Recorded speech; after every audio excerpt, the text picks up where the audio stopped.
บายดีมินี่จะมาแนะนำวิธีตั้งเน็ตหลักเก่า Unitel สำหรับปี 2024มีแพ็กเกจใดๆนั่นไปเบิ่งกันเลย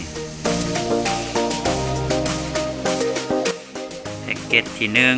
1 ราคา 3,000 กีบต่อ 2 มื้อวิธีลงทะเบียนแม่นกดดาว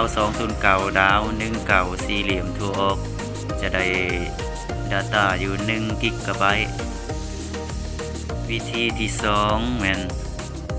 ราคา 10,000 กีบต่อ 7 มื้อวิธีลงทะเบียนแม่นดาว209ดาว22สี่เหลี่ยมทั่วออก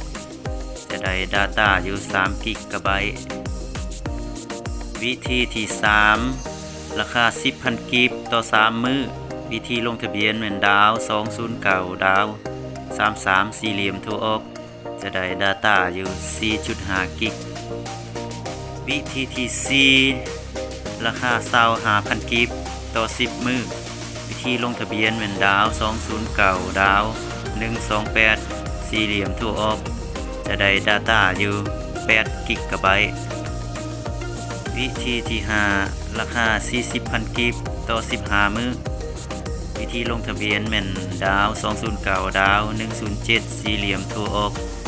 จะได้ Data อยู่15 กิกะไบต์วิธีที่ 6 แม่นราคา 60,000 กีบต่อ 30 มื้อวิธีลงทะเบียนแม่นดาว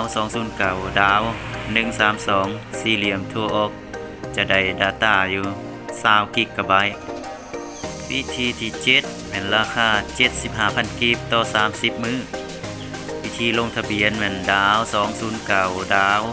133สี่เหลี่ยมทั่วออกจะได้รับ Data แม่น27 กิกะไบต์เนาะวิธีที่ 8 แม่นราคา 95,000 กีบต่อ 30 มื้อ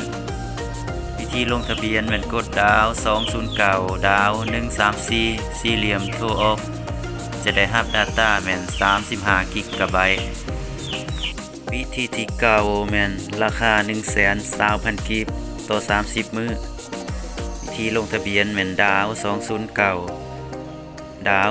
135สี่เหลี่ยมทั่วออกจะได้รับ Data อยู่50 กิกะไบต์เจ้าอันนี้ก็แม่นวิธีสมัครแพ็กเกจอินเทอร์เน็ตหลักเก่าเนาะเดี๋ยวมักวิธีใดก็สมัครตามได้เลยสำหรับคลิปนี้ก็จบซ้ำนี้เนาะขอขอบใจที่ติดตามรับชมฝากกดไลค์กดแชร์ในเด้อ